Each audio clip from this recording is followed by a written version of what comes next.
Olá pessoal, boa noite. Estamos aqui de volta com mais uma live aqui na MCI com Carlo Tussi, nosso amigo, filósofo, teólogo, que vai dar continuidade a uma sequência de palestras, né? Inicialmente, pronto, ele já entrou. Vamos chamar ele aqui. Carlo Tussi. Vamos ver se ele vai me escutar.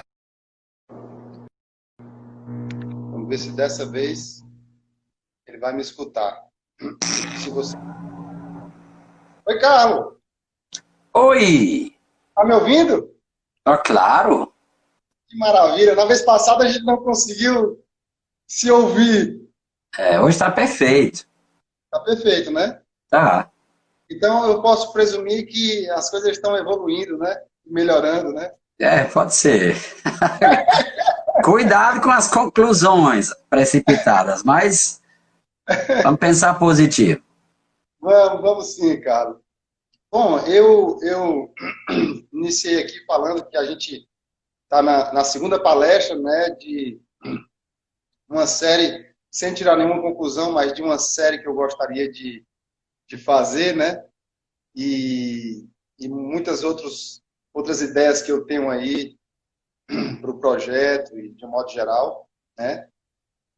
O tema que você decidiu hoje foi vida dialógica e momento atual, né, mas eu queria, inicialmente, antes de tudo, agradecer a sua disponibilidade, tá? De num sábado à noite, né? Uma hora, né? Pós Dia dos Namorados, né? Quer dizer, você podia estar agora namorando e estar aqui, né? Falando aqui para os amigos que estão querendo lhe ouvir, né? Então, gostaria de agradecer primeiramente e desejar aí uma boa fala. Obrigado, Felipe. Olha, o que eu tinha que namorar, eu já namorei. Tá entendendo? Então, agora... hoje é para ser festa de Santo Antônio, mas minha lenha ficou toda molhada pela chuva e ainda não secou. Então, eu não tenho o que fazer mesmo, não, a não ser falar aqui com vocês, tá certo? Pronto, na hora que você achar que eu devo começar, é só me dizer. A palavra é toda sua. Ok. Pessoal, então, para quem está online, eu desejo a todos e a todas uma boa noite. 13 de junho, como eu já disse, as festas onde acontecem mesmo virtualmente, então a gente podia também muito bem honrar a data e refletir, continuar refletindo, na verdade, sobre o que esse momento significa para nós, certo? E como vamos vivê-lo de uma forma a não se constituir um tempo perdido. Isso, inclusive, vai ser um dos temas hoje, o que estamos fazendo com o nosso tempo. Pessoal, em primeiro lugar, eu gostaria de dizer alguma coisa sobre o que eu pretendo dizer com vida dialógica, tá certo? Minha palestra novamente está dividida em 3 partes, né? Eu espero resolver essas 3 partes com um pouco mais de desenvoltura do que na vez passada, mas 2 partes são mais, vamos dizer assim, filosóficas, e a terceira parte é mais aplicada, se refere mais ao momento atual, sabe? Em primeiro lugar, eu quero fazer entender o que é vida dialógica, que conceito é esse, e talvez alguém conheça já a expressão, que é inclusive título de um livro do filósofo judeu Martin Buber, que morreu em 1965, quando eu tinha mais ou menos 2 anos, né? É um dos grandes pensadores do século XX, um dos grandes místicos também, né? Martin Buber, e ele publicou, se não me engano, em 1931, esse livro chamado Vida Dialógica. É um livro que foi muito importante na formação também de Paulo Freire. Toda a questão do diálogo, do vai e vem, do logos, né? A palavra diálogo vem do grego dialogos, que dá origem ao verbo dialogar, né? O logos é a palavra e dia quer dizer através, né? Vocês conhecem a palavra diâmetro ou diafragma e outras junções. Dia sempre indica aquilo que atravessa, tá certo? Então, o diálogos é a palavra que vai e vem de um lado para o outro. Tá certo? Então, vida dialógica é um conceito ontológico. Eu estou usando muito palavrão, mas eu vou explicar, né? Ontológico quer dizer aquilo que se refere ao ser da gente, né? Que diz respeito ao ser, a nossa maneira de ser, assim, como ser humano, certo? Então, vida dialógica significa que a vida, segundo Buber, ela é essencialmente um vai e vem. Mas a nossa vida, para onde é que ela vai e de onde é que ela se recebe de volta?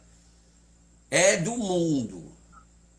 Quer dizer, a ideia básica que eu quero vender hoje é que uma das grandes pedidas para ressignificar o nosso momento é realmente entrar em diálogo com o que está acontecendo no mundo. No mundo, no macromundo e no micromundo. No macrocosmo e no microcosmo, ou seja, a nível mundial e a nível mesmo casa, bairro, ambiente, rua, essa coisa toda.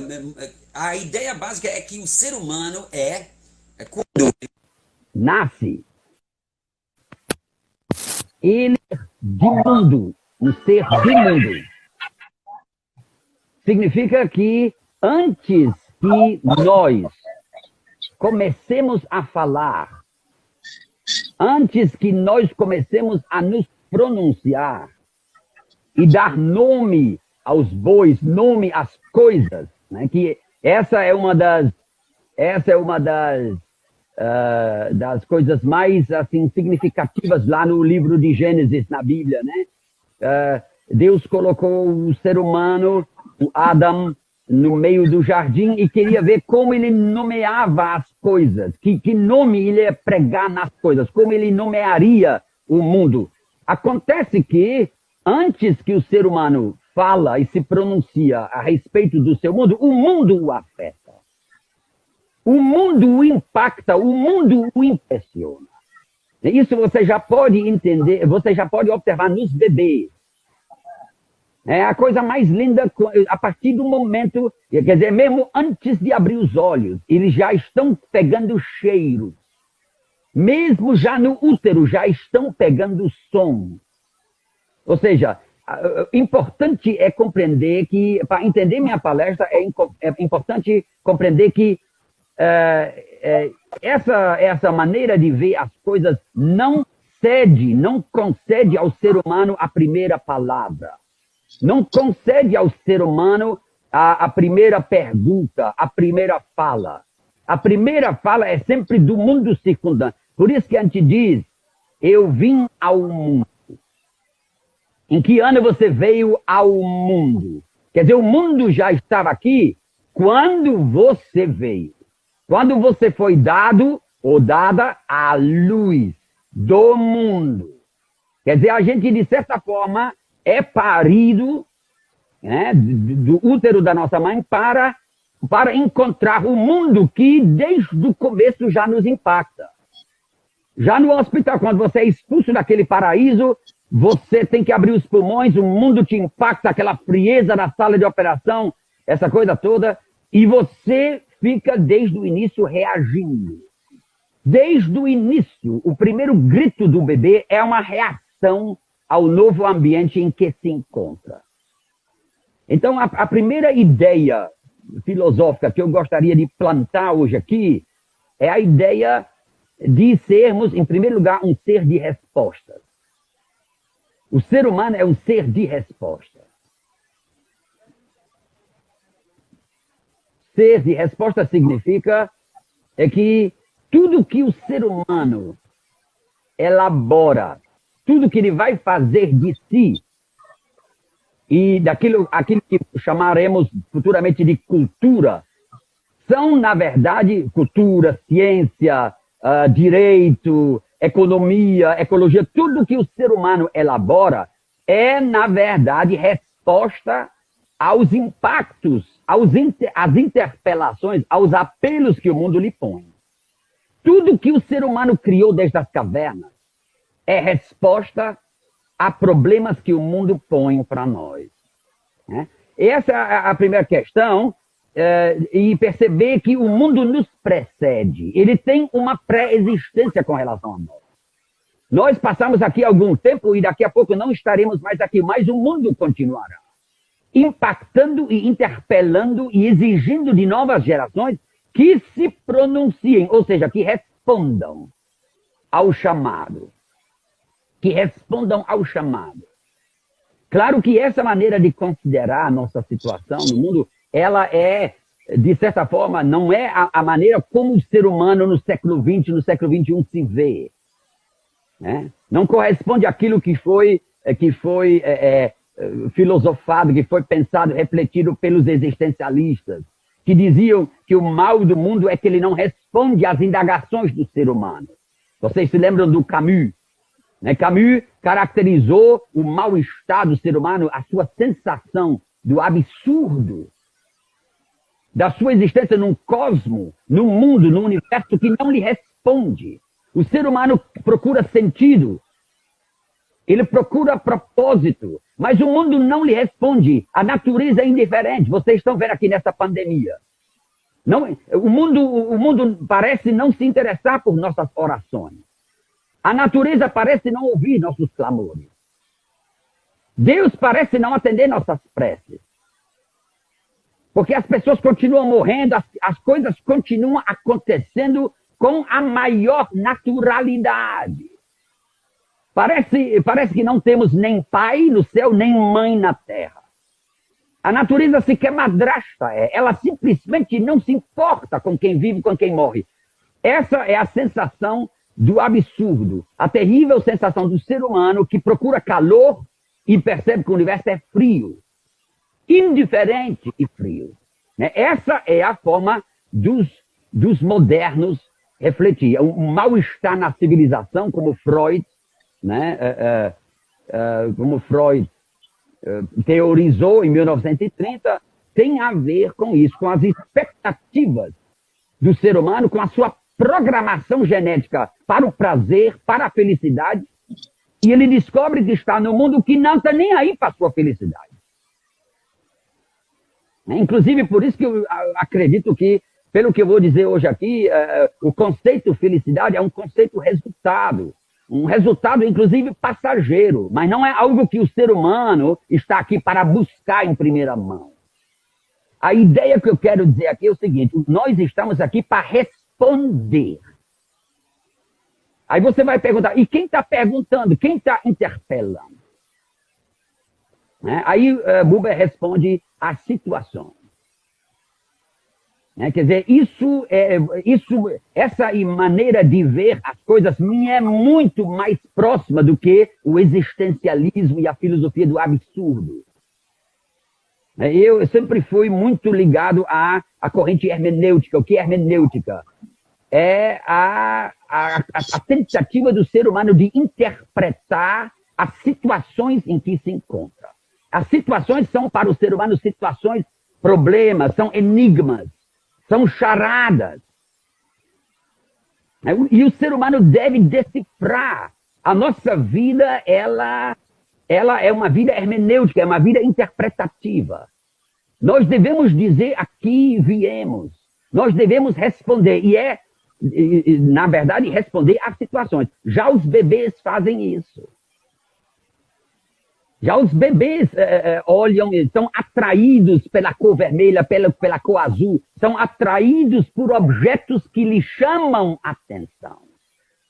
Isso é muito interessante. Você vê o bebê no berço, desde o início, antes que o bichinho tenha alguma intencionalidade, né? A intencionalidade do bebê, do ser humano pequeno, ele é chamado a vir à tona através das coisas do mundo, que lhe chamam atenção. É como se as coisas chamassem. A cor muito forte prende o olhar do bebê. Né? E assim ainda hoje. Nosso olhar é atraído, nosso ouvido é atraído por sons. O mundo se pronuncia. Ele fala. E boa parte do nosso mal-estar, da nossa sensação de que ninguém nos ouve, nós falamos e clamamos. Né? Eu só me lembro daqueles pastores nas igrejas gritando e clamando e ninguém respondendo. Né? Mas eu penso completamente diferente. Eu acredito mesmo que, na verdade, o ser humano que é o escutador, ele deve ouvir o clamor, ele deve ouvir o apelo, ele deve se deixar atingir por aquilo que está acontecendo. E ele deve compreender que aquilo que está acontecendo tem a ver com ele, tem a ver com ela. Mas muitos de nós, e agora começa já o diagnóstico da doença do nosso tempo. Muitos de nós acreditam que aquilo que está acontecendo não tem a ver conosco. Não nos diz respeito. É um acidente de percurso. É algo que interrompe minha rotina, mas não tem nada a me dizer. Né?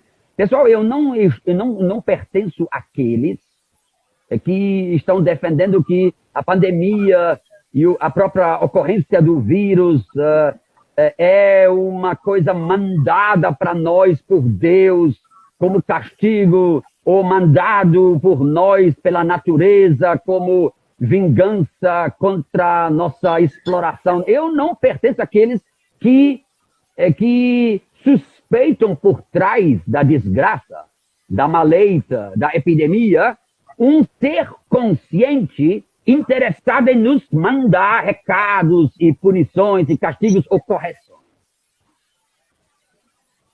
Não é isso que eu estou querendo dizer. Quando eu digo mundo, o mundo está aí, as coisas acontecem na natureza, na história, acontecimentos que o ser humano, na sua situação hermenêutica natural, que o ser humano deve responder, que ele deve interpretar, ele deve ler os sinais do tempo, ele deve se perguntar o que isso significa. O que eu posso aprender disso? Você está entendendo? Essa própria live aqui, essa própria palestra, é uma tentativa de resposta. É isso que é. E quem está perguntando, quem está interpelando? A situação. A situação é deveras falante, interpeladora, desafiadora. Nós devemos nos pronunciar, devemos tentar decifrar o que tem de significativo aqui. Eu não estou querendo dizer que alguém está mandando uma mensagem. Eu estou querendo dizer que todo ser humano e todos os povos, desde as cavernas, o que as suas filosofias, suas mitologias, suas religiões, suas cosmovisões, suas maneiras de refletir, de rezar, de orar, tudo que chamamos de cultura no sentido mais amplo, que chamamos de civilização, é uma espécie de resposta. É uma espécie de tentativa de solucionar o problema. Tentativa de tornar esse mundo frio ou enigmático vivível, suportável. Né? E estamos sempre interpretando. Estamos sempre tentando arrematar. Estamos sempre tentando ouvir a voz que sopra no vento, como dizia o Bob Dylan naquela famosa música de 1962, Blowing in the Wind. Há algo que está soprando no vento e você precisa escutar. Antes de agir, você precisa ouvir.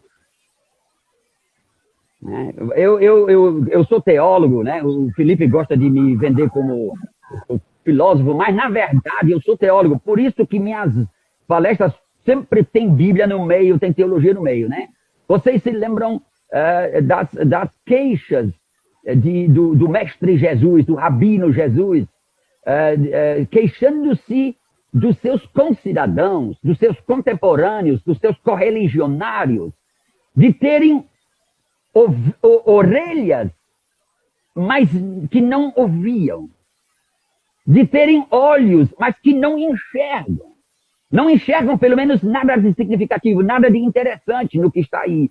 Um coração que não sente, uma sensibilidade opaca, uma sensibilidade atrofiada. Essas são queixas de Cristo 2000 anos atrás. E ele exigia dos seus discípulos e seguidores que eles soubessem interpretar os sinais dos tempos. Tem que interpretar. Interpretar, no meu entender, não é simplesmente inventar um sentido que não existe.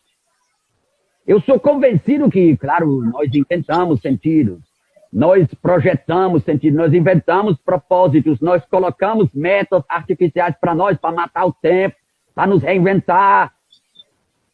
Eu mesmo faço isso, mas hoje eu estou falando não de inventar sentidos aleatórios, para me distrair, para me entreter.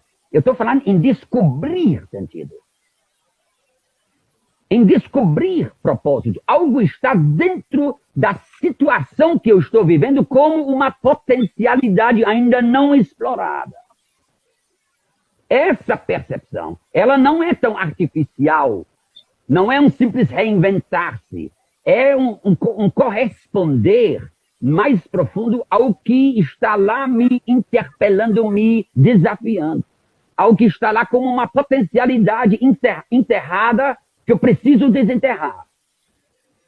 Eu não estou, assim, me enganando, vendo miragens, mas existem situações, inclusive críticas, e os filósofos dizem, às vezes, sobretudo críticas, que são as situações mais grávidas de mudança, mais grávidas de futuro. Agora, claro, todo parto é difícil e é doloroso. E às vezes é a forceps. Às vezes a criança não quer sair. Essa também é uma ideia bíblica. Na época de Cristo, o apóstolo Paulo escreveu aos Romanos, que era um tempo conturbado também, ninguém tinha vida fácil na época. Ele escreveu aos Romanos, olha, as dores da nossa época. Escreveu o apóstolo Paulo aos Romanos, as dores da nossa época são dores de parto.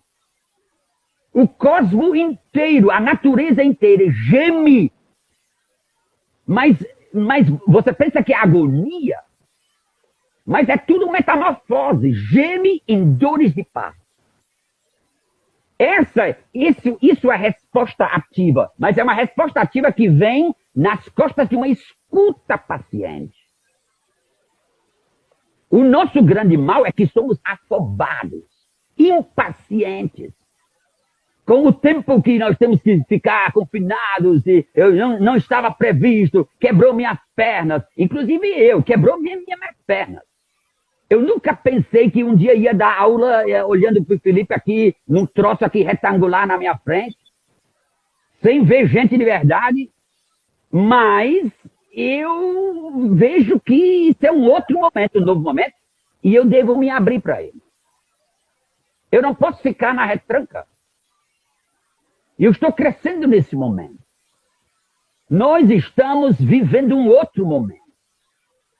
Né? A sugestão é ajudar a criança a ser parida, a vir ao mundo. A vir ao mundo. Então,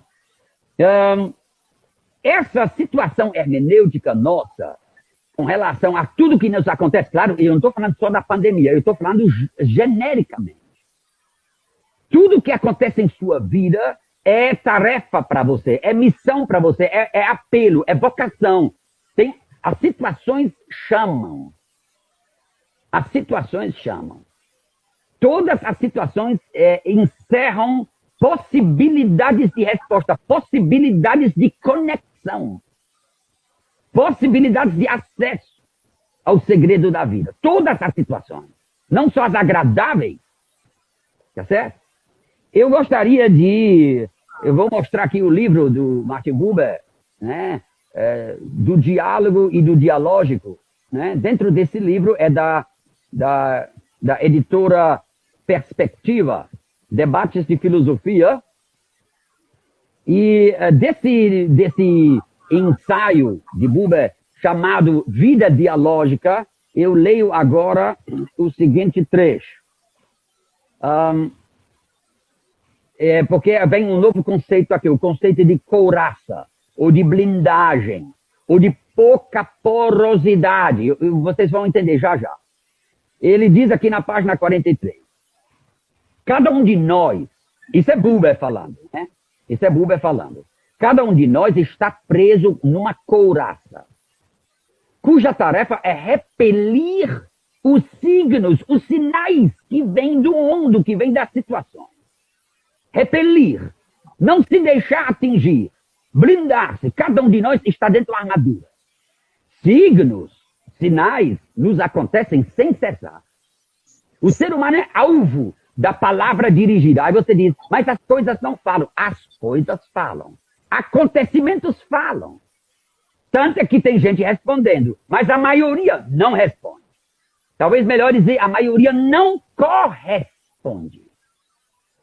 Não corresponde à altura do desafio que lhe é lançado por aquilo que está acontecendo. Você rejeita o desafio. Você pensa que não é com você.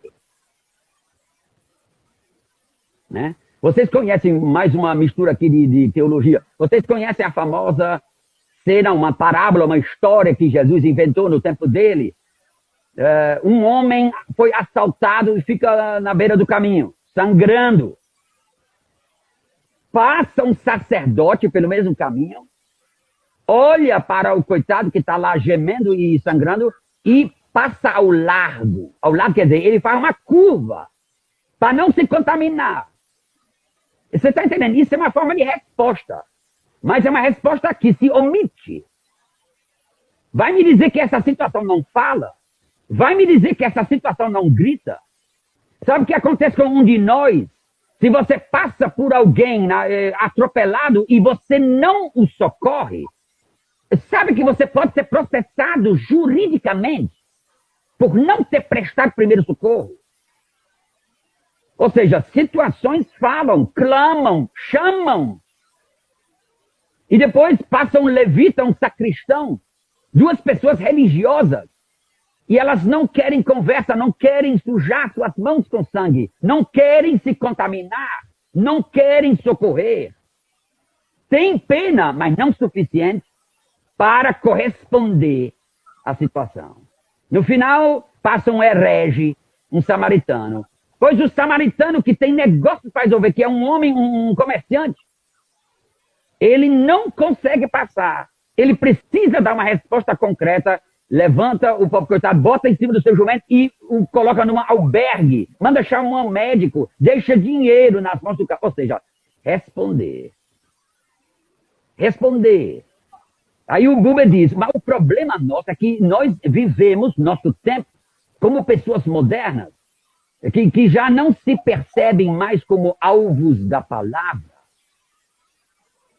Que estão vivendo como se fosse uma redoma. Não só, pessoal. Não mintam para mim, não só desde o confinamento. Muitos e muitas de nós já viviam numa redoma. Já viviam em prisões, às vezes 5 estrelas, em condomínios de luxo, completamente trancados. Completamente incomunicáveis, completamente blindados. Para o mundo não os atingir. Para não ouvir o grito do pobre, o grito do mal assistido, o grito do SUS. O que essa pandemia nos trouxe em termos de interpelação de desafios, o Brasil está desnudo, não só nós, os outros também. De repente vemos, de repente ouvimos, de repente sentimos a calamidade pública. Ou seja, eu acredito que estamos num tempo de graça. No tempo da graça não significa que nossa blindagem recebeu uma fissura. A blindagem, a couraça de muita gente foi rachada. Estamos penetráveis, estamos mais porosos, estamos mais sensíveis. Aí o Buber segue e diz, signos nos acontecem, na verdade, o tempo todo. Viver significa, por si só, viver nesse planeta significa ser alvo da palavra dirigida. A questão só é, você tem ouvidos para ouvir ou ouvir de mercador? Engraçado, ouvir de mercador, né? Porque a metáfora diz que o mercador não te ouve, ele te deixa falar, mas ele finge que é surdo. Mas na própria parábola de Jesus, é o mercador que ouve, é o sacerdote que não ouve, é o comerciante que se sensibiliza. Jesus é desconcertante. Né? Desconcertante. Aí ele diz, né? Nós só precisaríamos tornar presentes. Presentes quer dizer presentes com nossa atenciosidade, ouvidos abertos, olhos abertos. Quer dizer, é por isso que eu acho complicado. Eu entendo, pessoal, eu entendo.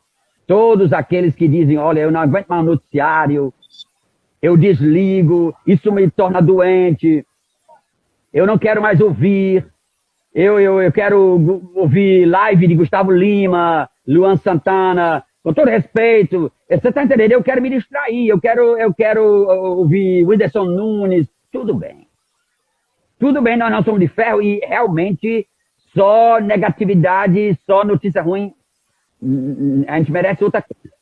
Mas desconectar-se do mundo, desplugar-se do que está acontecendo, significa retirar-se na minha couraça, na minha torre de marfim. Isso é complicado, porque o que está acontecendo tem a ver com todos nós. Eu vou agora me auto-excluir. Isso é complicadíssimo. Tem gente, como aqui em casa, por exemplo, um gesto que você vai dizer, um gesto muito ínfimo, muito pobre, muito pequeno e muito impotente. Mas aqui, tem gente aqui em casa que acende toda noite uma vela na frente da nossa Pietà, que nós temos aqui em casa, uma vela em vigília das pessoas, das vidas que se perdem, do esforço dos profissionais de saúde. Você vai dizer que resposta é essa? É uma mini-resposta, é uma tentativa de dizer eu me importo. Uma tentativa de mostrar eu me ligo ao que está acontecendo. Eu assumo minha angústia. E me lanço na esperança de que tem gente lutando bom combate. Claro que a gente precisa avançar para além da vela acesa. Precisamos avançar para além da prece e da súplica. Né? Mas é uma forma de se importar, de responder, de corresponder ao momento, de não ser uma pessoa que simplesmente procura esquecer o que está havendo até que volte à normalidade, na nossa zona de conforto. Aí Buber termina esse trecho dizendo, mas o risco de estar presente e de ser atingido e de ser mexido e de ser impactado e angustiado, o risco é por demais perigoso para muita gente. Trovões silenciosos parecem ameaçar-nos de aniquilação e aperfeiçoamos, de geração em geração, o aparato de defesa. Toda a nossa ciência nos assegura, esteja tranquilo, tudo que acontece lá fora da forma como tem que acontecer, mas nada disso diz respeito a você, nada disso é dirigido a ti, não se trata de ti. É assim que muitos de nós reagem. Minha eterna luta, eu não estou falando agora mais de pandemia, não. Eu estou falando aqui do que eu tento fazer diariamente aqui no meu bairro, aquelas limpezas, desmatar aquela coisa dos parques aqui perto, no riacho, minhas plantações, podar árvores, limpar sarjeta. Aí as pessoas passam e dizem assim, olha, o senhor não devia estar fazendo isso. Isso é papel da prefeitura. O senhor está sujando suas mãos, não precisava, isso é perigoso. O senhor vamos esperar os garis voltar. Eu digo, olha, essa calçada é nossa. Esse bairro é nosso. Né? Essa limpeza, esse lixo que foi jogado, ele me incomoda. Mas não foi o senhor que jogou, mas serei eu que vai retirá-lo. eu me sinto convocado. Esse Riacho Maceió aqui perto da minha casa, ele é um biotopo. Aqui tem garças, aqui tem aves aquáticas, aqui tem cururu, sapo grande procriando. E as pessoas continuam jogando coisas aqui. E eu não devo me importar.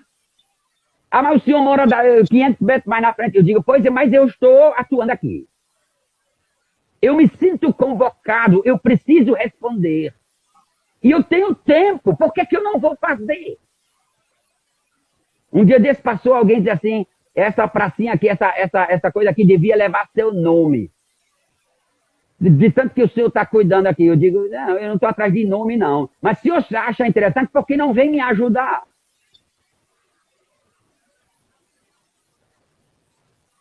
Né? Sabe o que eu quero dizer? Vida dialógica é uma vida que não se furta do apelo que emerge das coisas. Eu sou convencido, com Martin Buber, que as coisas falam, a natureza fala. Toda planta que eu vejo murcha aqui em casa, ela me chama para buscar o regador. Aí tem gente que pega o regador e tem gente que é assim, alguém devia regar aqui. Como o sacerdote que passa, reza talvez em pensamento pelo pobre coitado, mas não se abaixa para levar para o hospital. Esse é o problema do nosso mundo. O problema não está no mundo. As pessoas o mundo não liga para nós. O mundo indiferente. Os acontecimentos são cegos. É o destino, é a sina, é o acaso, é a sorte, é o azar, é a desgraça. Ora, mas o problema nunca esteve no mundo. O problema esteve sempre na insuficiência do ser humano de responder ao que vem de lá. Tudo é desafio, evidentemente. Tudo é clamor. Mas tem coisas também que são júbilo. E o poeta responde e faz um poema ou uma canção. É bonita, e é bonita, e é bonita. Mas não é só bonita. Todo poema que alguém faz, todo lamento, e todo júbilo, todo hino de louvor é uma resposta. É uma forma de dizer nossa palavra em cima do que está acontecendo. Toda a nossa cultura é isso. Toda a nossa ação é isso. É provocada por aquilo que vem do mundo. Portanto, eu estou falando da primazia do mundo. A primeira palavra vem do mundo. Tem gente que, através do mundo, da natureza, ouve Deus, o grande tu. Eu não estou discutindo religião, não estou discutindo. O que eu estou discutindo é a própria situação hermenêutica, que é ontológica, ou seja, nenhum de nós, crente ou descrente, crendo em Deus ou ateu, nenhum de nós está livre da situação hermenêutica de ter que se posicionar diante daquilo que o mundo requer de nós. Nós somos seres de resposta. E por isso que nós temos esse termo fantástico, que é a segunda parte da minha palestra, é o termo chamado responsabilidade. Eu quero falar sobre o princípio responsabilidade, mas primeiro vamos meditar sobre o que significa responsabilidade. Responsabilidade significa dar responsa. Responder. Né? E claro que você pergunta, responder a quem? Responder diante de quem? Diante de que ou de quem somos responsáveis? Isso é difícil nomear. O próprio Buber diz, você não precisa nomear o outro lado que está te chamando. Porque quem se sente convocado, quem se sente incomodado com o que está aí, né? E também inclua esse governo patético aí, quer dizer, quem se sente incomodado, e nós somos chamados a responder, a corresponder. Esse é o nosso mundo, esse é o nosso tempo, esse é o nosso país. Essa é a nossa cidade, é o nosso estado. Você pode fingir, como o Buber diz, que está dentro da Torre de Marfim, dentro da couraça, dentro da sua concha, não é com você. Pode, é uma forma de responder. Tem gente que faz isso. Retirar-se da zona de conforto. Eu só saio daqui a 3 meses quando tudo tiver passado. Possível. Né? Claro que dentro de nós fala também o instinto de autopreservação. É uma forma de corresponder, é uma forma, talvez, omissa de dizer, olha, eu sou mais eu. Você tem esse direito. As respostas humanas são as mais diversas, certo? Agora, e nesse momento, eu gostaria de plantar uma outra ideia, uma nova ideia. Uma ideia que se chama ética situacional. Se é verdade que o ser humano deve corresponder a situações que o convocam, que não o deixam em paz, que atraem sua atenção, que o angustiam, ele sente a convocação, mas imediatamente vem aquele chavão, mas isso aí é coisa da prefeitura, isso é do governo, isso aí é do governo federal. Você está entendendo? Muitos de nós estão cansados desse esquivar-se. Né? Aqui, não sei se é em todo o Brasil, mas nós temos uma expressão para isso. Né? Eu vou falar, mesmo sendo live, tirar o cu da seringa. Né? Muita gente realmente se esquiva, se refugia para o hábito, para a rotina. Mas muita gente, eu estou surpreso com esse país. Eu estou surpreso com meus concidadãos. Quantos voluntários, quantas iniciativas tem, quantas formas de se responsabilizar, de chamar a responsabilidade para si. Impressionante. Impressionante. É uma grande esperança. Se isso fizer escola, esse novo modo de importar-se com os outros, importar-se com o cidadão, importar-se com os lojistas, importar-se com os autônomos, que não tem caixa em banco, que não tem conta em banco, que não tem registro. Gente religiosa, gente secularizada, está todo mundo se mobilizando para, de alguma forma, responder. Olha, pessoal, Buber acredita que, sem falar em religião ABC, mas vida dialógica significa, se eu ouço uma voz me chamando, venha para cima, ajude-me, engaje-se, esse país é seu, essa cidade é nossa, esse concidadão é seu também, é um irmão. Com fé ou sem fé, mas é um irmão. Isso é um novo momento. É uma lição que o momento está nos passando, certo? Ética situacional significa que nós precisamos ler situações e descobrir em cada situação o que essa situação está pedindo.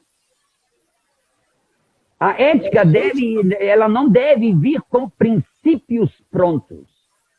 Aliás, numa época de crise como essa, não é só a crise da saúde, tem a crise econômica, a crise ecológica, tem um monte de crise política, tá entendendo? Tem a crise doméstica, a violência doméstica, tem um monte de desafios diante de nós. E o mundo olha, e pessoal, eu sou um cara que vive numa perspectiva histórica. O que quer dizer histórica? Eu sei que daqui a alguns anos olharemos para trás, se estivermos vivos, olharemos para trás, senão outros olharão para trás e vão falar de nós. E nós entrará nos livros da história. Como foi a geração da grande pandemia 2020? Quais foram as respostas dadas pelos governantes? Como reagiu a população? Como reagiram as várias classes sociais? Houve uma solidariedade ou cada um salve-se quem puder? Como quando o Titanic afundou e os botes de salvamento estavam lotados. Vamos deixar afundar. É bom para a economia que morra bastante gente porque vai desafogar um pouco o mercado. Olha, o ser humano, ele é capaz de todas as respostas, das mais perversas até as mais nobres e elevadas.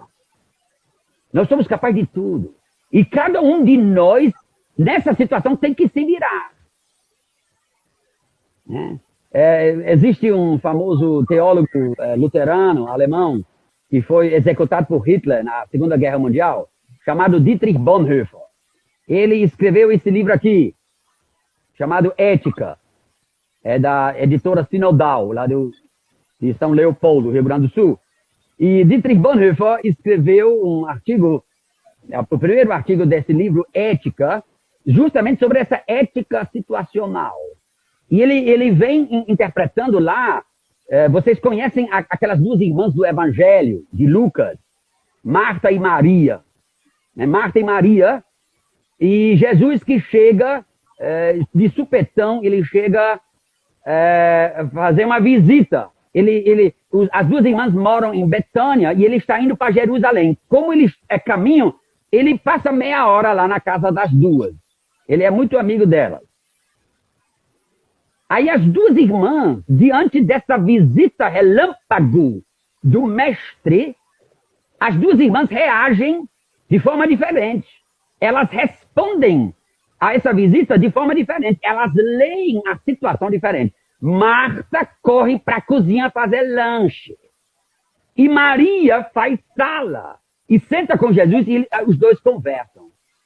Quando menos esperar, Marta, com inveja de Maria, falando com Jesus enquanto ela está fazendo sanduíches, a Marta, com inveja, chama Jesus e diz assim, diga para minha irmã me ajudar. Ou seja, isso é inveja. Olha, os dois papeando e eu aqui. Você está entendendo? Ou seja, ela queria literalmente que Jesus ficasse sozinho na sala e as duas fazendo na cozinha. Ou seja, alguém leu aqui errado uma situação. Você está entendendo? Eu não estou falando em inventar sentido numa situação. Inventar propósito, inventar missão. Nem sempre é possível inventar. Você tem que ler a situação, ela tem um determinado sentido.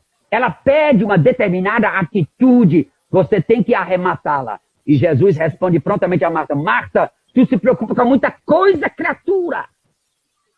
Pouca coisa é necessária. Às vezes é uma só. E Maria acertou. Eu estou de passagem, não dá tempo de andar. Eu vim trocar umas prosas com vocês. Você deve vir para cá e não ela ir para a cozinha. Você está entendendo? E isso Bonhoeffer escreve para dizer, para você ver, muitas vezes nós, pessoas boas, cheias de princípios e máximas e axiomas éticos, cheios de quadrados, dos quais não saímos, quando uma nova situação nos pede improviso. Não pede aplicação de regras e princípios rígidas. Pede improviso, pede espontaneidade, pede aquilo que o apóstolo Paulo chama de discernimento. Tem que ter discernimento, tem que ter juízo. Isso não é momento de pensar em merenda. Né? Eu sei que tem pessoas aí que daqui a pouco estão se levantando para ir merendar. Não consegue uma hora de live sem comer alguma coisa. Está entendendo? As pessoas que não valorizam o momento. É isso que Jesus queria, é isso que nós temos que aprender. Olha, esse tempo que nos é dado é um tempo especial. Não estava previsto. O mundo inteiro foi pego de calças curtas. Agora é momento de se informar bem, de observar bem, de auscultar os sintomas da doença bem. Eu não estou falando só da doença de saúde, não. Eu estou falando da angústia. Você tem que ler os sinais dos tempos, como as pessoas estão reagindo, quem está estourando, quem está ficando depressivo. Fique ligado, meu irmão. Esse povo é nosso. Às vezes é dentro da família da gente. Esse pessoal é nosso. Eu tenho que calçar essa sandália, eu tenho que calçar esse sapato. Esse povo tem a ver comigo. Essa é uma famosa expressão de Buber.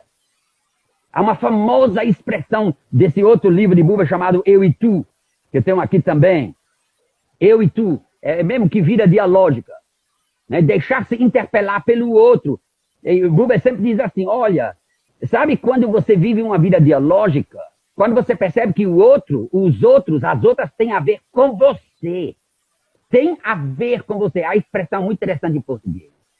tem a ver com. Eu tenho a ver com vocês. Vocês têm a ver comigo. Ou seja, nós temos algo a ver juntos. Uma perspectiva juntos. Eu vou chamar isso mais adiante na minha palestra de comunhão do destino. O que esse momento nos pede é a percepção de que não podemos sobreviver e nos dar bem sozinhos. É a percepção da comunhão do destino. É uma grande palavra. Comunhão do destino. Que nos leva ao princípio responsabilidade e solidariedade.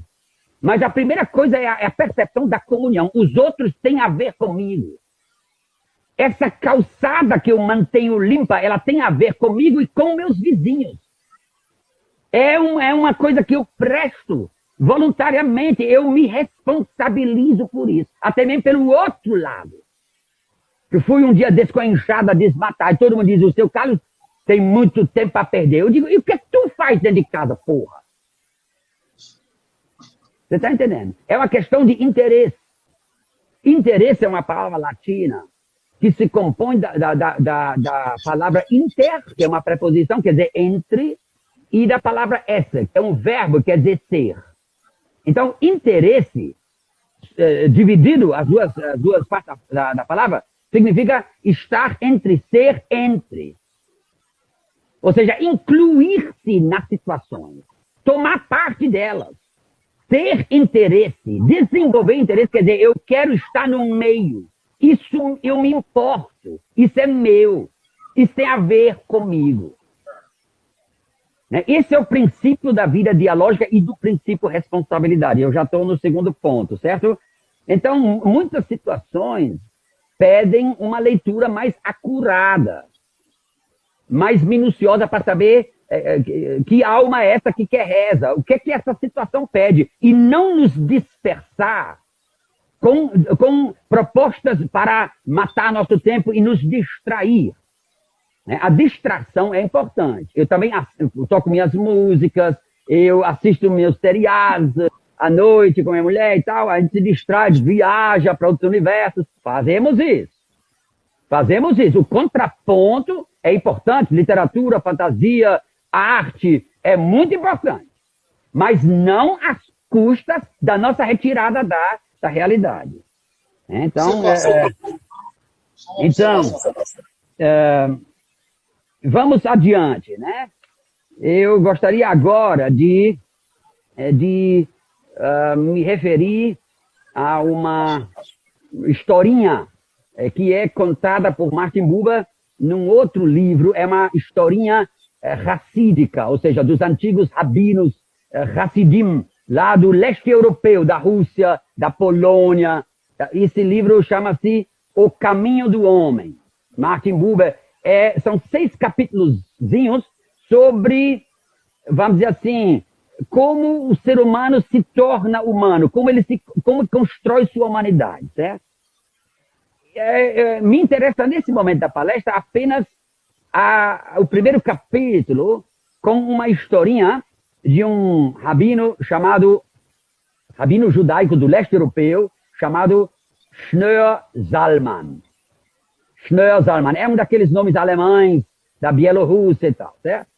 Esse Schneur Zalman, ele foi denunciado e preso pelos rabinos da instituição judaica, das sinagogas, e Schneur Zalman era um rabino muito popular e não obedecia às autoridades judaicas e tal, e foi preso em Petersburgo, na famosa fortaleza de São Pedro e São Paulo que tem lá. E o único livro na prisão na Rússia permitido é a Bíblia.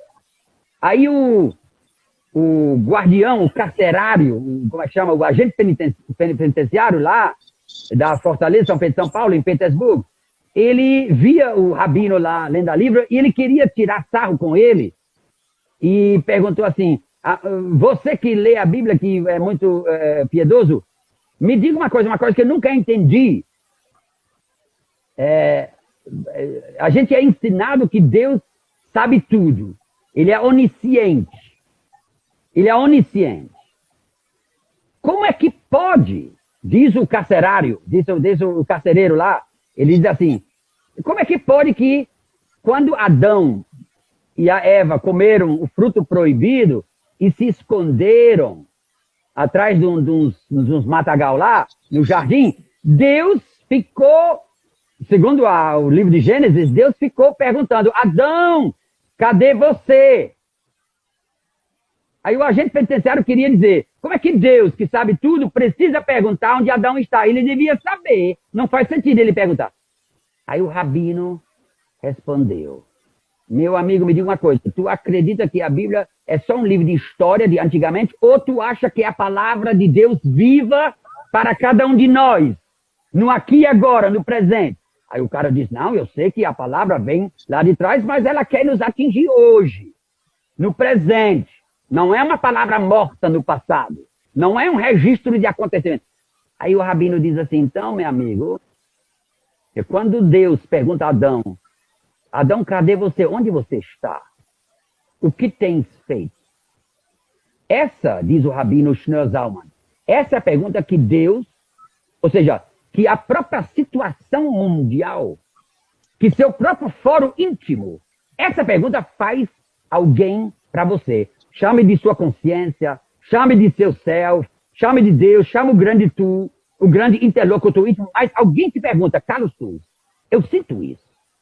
Eu não estou mentindo para vocês. Eu não estou citando só literatura.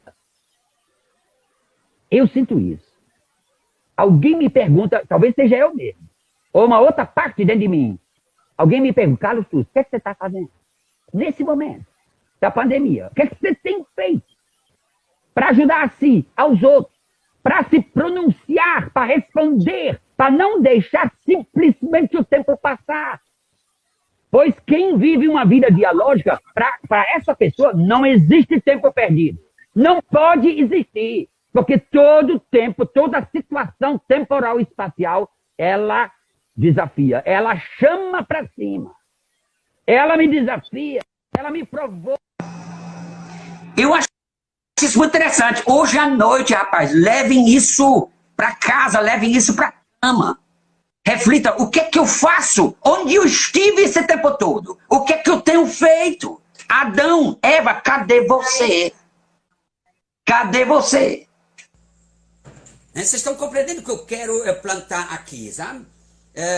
Essa é sabedoria judaica. Eu sou grande fã dos pensadores judeus, porque os pensadores judeus, sabe, eles são pensadores que são pensadores de mundo.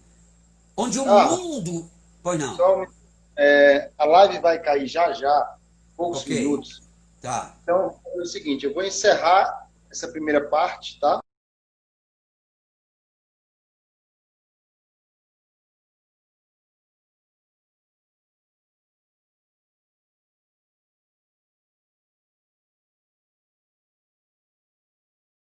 Se você estiver ouvindo, eu vou encerrar essa live. Oh, pronto, voltou, Carlos. Eu vou encerrar essa primeira parte e vou lhe chamar novamente, tá bom? Tá bom. Novamente ao vivo. Só um minuto. Ok. Tá, valeu.